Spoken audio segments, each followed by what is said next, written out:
بسم اللہ الرحمن الرحیم۔ اللہ کے نام سے شروع کرتا ہوں جو بہت ہی مہربان ہمیشہ رحم فرمانے والا ہے۔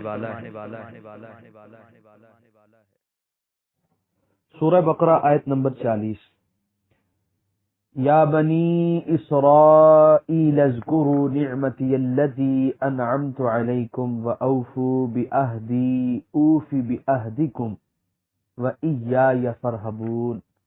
ترجمہ: اے اولاد یعقوب، یاد کرو میرا وہ احسان جو کیا میں نے تم پر، اور پورا کرو تم میرے ساتھ کیے ہوئے وعدے کو، میں پورا کروں گا تمہارے ساتھ کیے ہوئے وعدے کو، اور صرف مجھی سے ڈرا کرو۔ سورہ بقرہ آیت نمبر 40 کے پہلے حصے کی تفسیر۔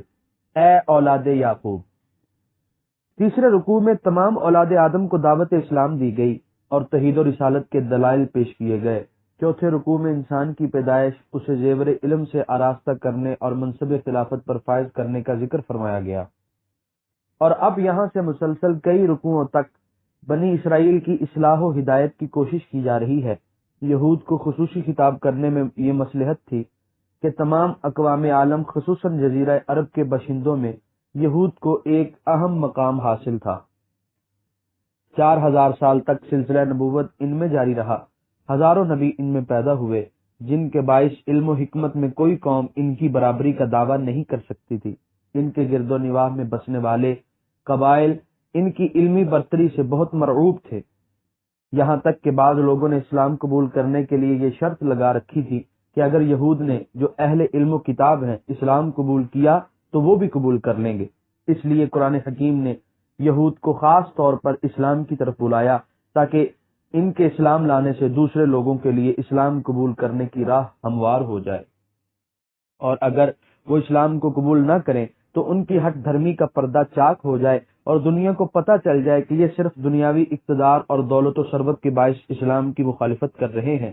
اس تفصیل کی ایک حکمت یہ بھی ہو سکتی ہے کہ ملت اسلامیہ کو درس عبرت دیا جائے کہ بنی اسرائیل کی داستان عروج و زوال تمہارے سامنے ہے۔ اگر اللہ تعالیٰ اور اس کے رسول اکرم صلی اللہ علیہ وسلم کی اطاعت کرتے رہو گے تو عزت و حکومت تمہاری خانہ زاد لونڈی ہوگی، اور اگر سرکشی اختیار کی تو تمہاری بد عملیاں کسی بخت نصر کا لباس پہن کر نمودار ہوں گی اور تمہیں صفحہ ہستی سے حرف غلط کی طرح مٹا کر رکھ دیں گی۔ فاعتبروا یا اولی الابصار۔ سورہ بقرہ آیت نمبر 40 کے دوسرے حصے کی تفسیر۔ یاد کرو میرا وہ احسان جو کیا میں نے تم پر۔ حضرت سیدنا ابراہیم 2160 تا 1985 کاف میم کے فرزند، حضرت اسحاق جو حضرت سارہ عراقیہ کے بطن سے تھے، ان کے فرزند حضرت یعقوب علیہ السلام کا لقب اسرائیل ہے۔ اس کا معنی ہے عبداللہ، اللہ کا بندہ۔ سورہ بقرہ آیت نمبر 40 کے بقیہ حصے کی تفسیر۔ اور پورا کرو تم میرے ساتھ کیے ہوئے وعدے کو، میں پورا کروں گا تمہارے ساتھ کیے ہوئے وعدے کو۔ اس عہد کی تفصیل اسی پارہ کے 10ویں رکوع میں اور دوسرے مقامات پر مذکور ہے۔ تورات کے الفاظ بھی اس کی تائید کرتے ہیں۔ تو نے آج کے دن اقرار کیا ہے کہ خداوند تیرا خدا ہے، اور تو اس کی راہوں پر چلے گا اور اس کے آئین اور فرمان اور احکام کو مانے گا اور اس کی بات سنے گا۔ کتاب مقدس پرانا عہد نامہ استثناء باب نمبر 26 آیت نمبر 17 صفحہ نمبر 191 مطبوعہ پاکستان بائبل سوسائٹی لاہور۔ سورہ بقرہ آیت نمبر 40 کے آخری حصے کی تفسیر۔ اور صرف مجھی سے ڈرا کرو۔ علماء بنی اسرائیل کے اسلام قبول کرنے کے راستے میں ایک بڑی رکاوٹ یہ تھی کہ وہ اس بات سے خوفزدہ تھے کہ اگر انہوں نے اپنے پرانے دین کو چھوڑ دیا اور اس نئے دین کو اختیار کر لیا تو ان کے عقیدت مندوں کا یہ ہجوم منتشر ہو جائے گا، اور مالی منفعت جو اب انہیں اپنے ماننے والوں سے حاصل ہو رہی ہے بند ہو جائے گی۔ اللہ تعالی انہیں متنبہ فرماتا ہے کہ ایسی باتوں سے ہراساں مت ہو، ڈرنا ہے تو اپنے اللہ سے ڈرو جس کے قبضہ قدرت میں رزق کے خزانے ہیں اور جسے چاہتا ہے جتنا چاہتا ہے عطا فرماتا ہے۔ سورہ بقرہ آیت نمبر 41۔ وَآمِنُوا بِمَا أَنزَلْتُ مُصَدِّقًا لِمَا مَعَكُمْ وَلَا تَكُونُوا أَوَّلَ كَافِرٍ بِهِ ولا تشتروا بآیاتی ثمنا قلیلا وإیای فاتقون۔ ترجمہ، اور ایمان لاؤ اس کتاب پر جو نازل کی ہے میں نے، یہ سچا ثابت کرنے والی ہے اس کو جو تمہارے پاس ہے، اور نہ بن جاؤ تم سب سے پہلے انکار کرنے والے اس کے، اور نہ خریدو تم میری آیتوں کی عوض تھوڑی سی قیمت، اور صرف مجھی سے ڈرا کرو۔ سورہ بقرہ آیت نمبر 41 کے پہلے حصے کی تفسیر۔ یہ سچا ثابت کرنے والی ہے اس کو جو تمہارے پاس ہے۔ قرآن حکیم تو تمہاری کتاب کی تائید اور تصدیق کرتا ہے، تمہارے دین کی حقانیت کا علم بردار ہے، تمہارے انبیاء کی شان بلند کرتا ہے، تو پھر تم اس سے کیوں بدکتے ہو؟ سورہ بقرہ آیت نمبر 41 کے بقیہ حصے کی تفسیر۔ اور نہ خریدو تم میری آیتوں کی عوض تھوڑی سی قیمت۔ اس کا یہ مطلب نہیں کہ اللہ تعالیٰ کی آیتوں کو تھوڑے داموں فروخت نہ کرو، اور اگر منہ مانگے دام ملیں تو بیچ دو، بلکہ مقصد یہ ہے کہ کسی قیمت پر حق کو مت بیچو، کیونکہ ساری دنیا کے خزانے بھی اس کے مقابلے میں حقیر ترین معاوضہ ہیں۔ سورہ بقرہ آیت نمبر 42۔ وَلَا تَلْبِسُوا الْحَقَّ بِالْبَاطِلِ وَتَكْتُمُوا الْحَقَّ وَأَنْتُمْ تَعْلَمُونَ۔ ترجمہ، اور مت ملایا کرو حق کو باطل کے ساتھ، اور مت چھپاؤ حق کو حالانکہ تم اسے جانتے ہو۔ سورہ بقرہ آیت نمبر 42 کی تفسیر۔ تورات کے صفحات نبی اکرم صلی اللہ علیہ وآلہ وسلم کے کمالات و صفات اور علامات کے ذکر سے مزین تھے۔ علماء بنی اسرائیل ان کو چھپانے کی کوشش میں لگے رہتے تاکہ لوگ ان پر مطلع ہو کر حضور صلی اللہ علیہ وسلم پر ایمان نہ لے آئیں، اور اگر کسی کی نظر سے ایسی کوئی آیت گزر جاتی تو وہ اس کی ایسی طویلیں گھڑ کر اسے بتاتے کہ وہ بیچارہ طرح طرح کی غلط فہمیوں میں مبتلا ہو جاتا۔ اللہ تعالیٰ انہیں اس مذموم حرکت سے منع فرماتے ہیں۔ لاباسا کے دو معنی ہیں، ڈھانپ لینا اور خلط ملط کر دینا۔ اس سے ہر طرح کی تحریف لفظی ہو یا معنوی سے باز آنے کا حکم دیا جا رہا ہے۔ یہ حکم صرف بنی اسرائیل کے علماء کے ساتھ ہی مخصوص نہیں بلکہ ملت اسلامیہ سے نسبت رکھنے والے علماء کو بھی شامل ہے۔ سورہ بقرہ آیت نمبر 43۔ وَأَقِیمُوا الصَّلَاةَ وَآتُوا الزَّکَاةَ وَارْکَعُوا مَعَ الرَّاکِعِینَ۔